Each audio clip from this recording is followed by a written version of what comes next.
a superstar. A supernova shining, you can see for super far. La crise au Paris Saint-Germain, 0 points après 2 journées, une inquiétante 14e place, Thomas Tuchel est déjà sur la sellette. Pour son premier match en championnat cette saison, l'OM se déplaçait hier à Brest. Les Marseillais se sont imposés 3-2 avec un Thauvin excellent pour son retour. Mais dans ce match spectaculaire, les Phocéens ont aussi souffert et se sont fait peur. Alors question à la team, les débuts de l'OM, prometteurs ou inquiétants? La célébration de Thauvin qui va directement sur Villas-Boas, pour moi, ça c'est mon moment Nutella du match. On va forcément dire que je suis pas très objectif sur le sujet. J'ai envie de me dire en fait que c'est prometteur l'Olympique de Marseille parce ils sont allés gagner à l'extérieur avec 4 absents. On peut presque dire qu'ils ont gagné avec la réserve. Pas facile d'aller gagner à Brest. C'est le genre de match qu'un concurrent comme l'OL par exemple a coutume de perdre. Et voilà, repartir avec les 3 points, ça mérite d'être souligné. Bon, là tu t'attendais quand même à un peu plus de marge, un peu plus de jeu.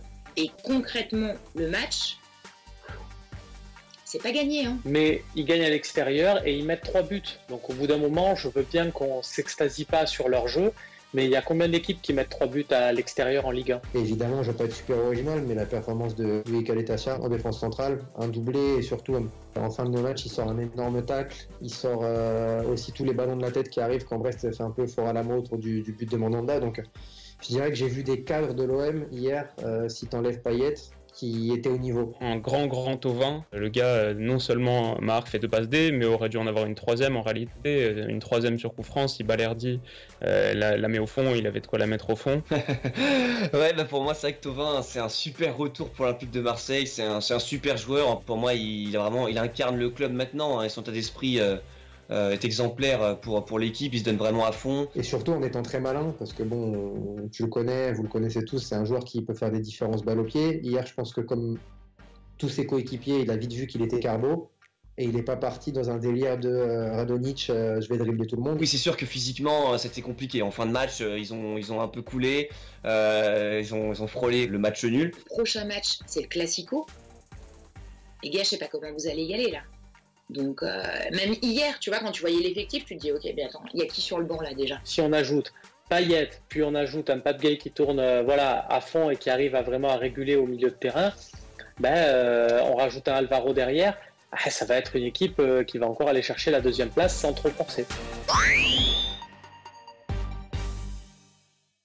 Quand on a un nom de star et qu'on joue comme une star, a priori, on est une star. Encore plus quand on n'a que 17 ans. Eduardo Camavinga a encore régalé les supporters du Stade Rennais samedi. Ça tombe bien, Abdoulaye Sarr était au Horizon Park. Sa mission, rencontrer la pépite. Je viens d'arriver à l'instant à la gare de Rennes TGV. En l'occurrence, il fait assez gris, mais je pense qu'il fera bien meilleur aux alentours du stade parce qu'il y a la pépite Camavinga qui va jouer ce soir. Je vais l'attraper, lui poser des questions sur la Ligue des Champions, sur l'équipe de France. À tout à l'heure.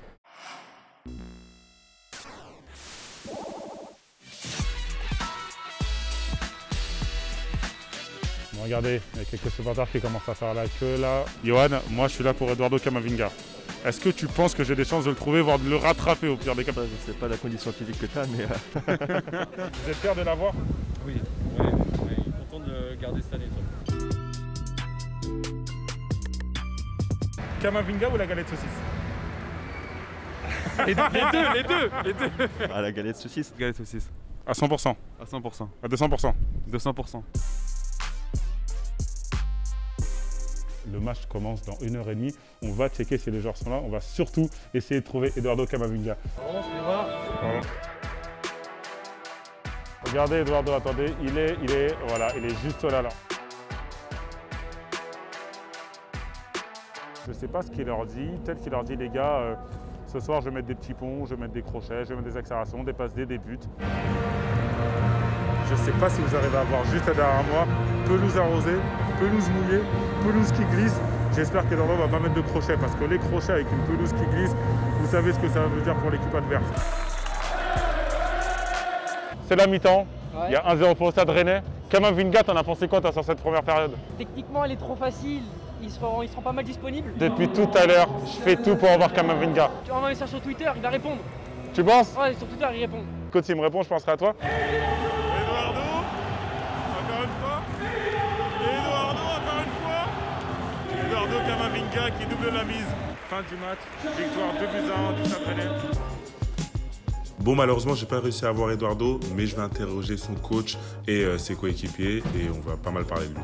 Eduardo a la tête sur les épaules, voilà, il a bien conscience que ce qui lui arrive c'est exceptionnel, mais en même temps mérité au regard de son investissement, de son talent et de son travail. Est-ce que quoi? Est-ce qu'il fera partie de la prochaine liste pour l'Euro? Vous me prenez pour le coach ou quoi? Alors oui, c'est encore long, mais le haut niveau c'est une remise en question permanente. C'est un joueur très talentueux, donc c'est sûr qu'il en a les capacités et les qualités. Je dois quitter la Bretagne. On n'a pas pu avoir Kamavinga, mais on a pu avoir la chaleur de la Bretagne et de Rennes. On est tous d'accord pour dire que le métier de mascotte, c'est pas un métier facile. Alors dans un stade à moitié vide, c'est carrément une punition. La preuve dans le Social FC qui vous dévoile aussi les coulisses de cette deuxième journée de Ligue 1.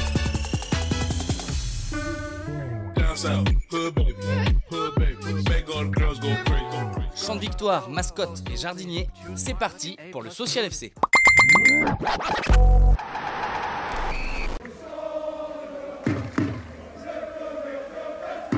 Comme à Brest avant le match contre l'OM, c'était le feu en Ligue 1 ce week-end. Les Spartiates niçois activent le mode 300 après leur victoire à Strasbourg. Niçois, quel est votre métier? Les Dogs, ils vont chercher un peu moins loin après avoir renversé Reims.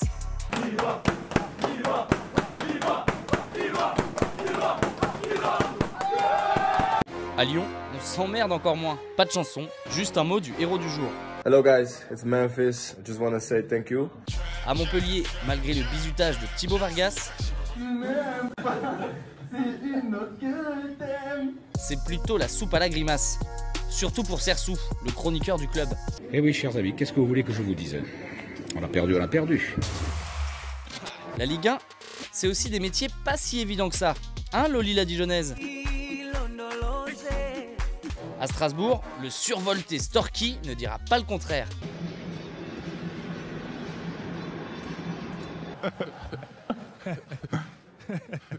Par contre, pour Patrice, le jardinier rennais, c'est la belle vie.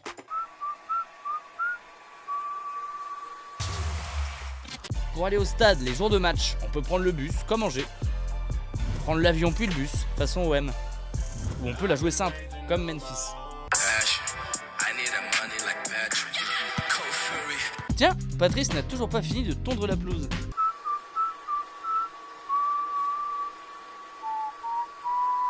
Pendant ce temps-là, Thauvin rend hommage à son coéquipier préféré. Phénoméno, el phénoméno, el phénoméno. Et c'est comme ça qu'on l'aime, notre Ligue 1. Il y a des joueurs qui se posent trop de questions devant le but. Et il y a des joueurs à qui on pose trop de questions en conférence de presse. Donc, autant faire simple et efficace. Alors, bien ou quoi? Nickel, même si on a perdu hier, on a le soleil aujourd'hui. Donc en Bretagne, ça va plutôt bien.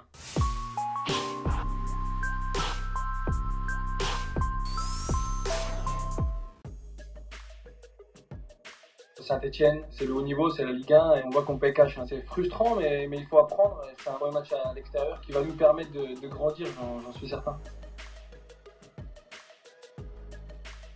C'est des gestes purs de grand attaquant. Après, pour un gardien, c'est faire mieux. C'est vraiment faire l'exploit de l'exploit. D'habitude, on a un décrassage le lendemain de match. Là, on ne l'a pas ce matin vu qu'il y a la trêve internationale, donc on a eu un peu plus de jours. Donc avec madame, on va partir en petit week-end en amoureux pour nos 7 ans. Ah, le merlu. Non, franchement, non, même pas. J'ai jamais mangé de merlu de ma vie. Donc.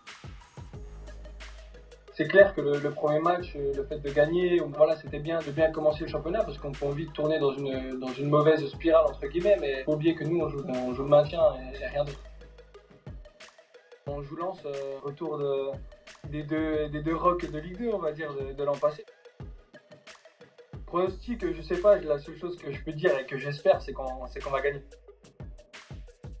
C'est la nôtre, il n'y a pas de débat. De cette deuxième journée, on retiendra la boulimie offensive de Lyon. 27 tirs, dont 12 cadrés face à Dijon. La première fois depuis plus d'1 an que l'OL marque 4 buts à domicile en Ligue 1. Ce qui confirme qu'on s'est quand même bien fait chier à Lyon la saison passée. On retiendra aussi les débuts dans l'élite de Mohamed Ali Chaud avec Angers. Le jeune attaquant de 16 ans est devenu le premier joueur né en 2004 à évoluer en Ligue 1, ce qui veut dire qu'il n'a pas connu les Bleus champions du monde en 98 ou le PSG quand ils étaient nuls. On retiendra enfin l'ultra-réalisme de Nice. 3 tirs seulement face à Strasbourg pour 2 buts inscrits. C'était déjà le cas lors de la première journée contre Lens. 4 tirs pour 2 buts. Ce qui signifie que c'est quand même pas si compliqué d'être leader du championnat. Le foot continue sur l'appli Free Ligue 1 Uber Eats et YouFoot revient très vite.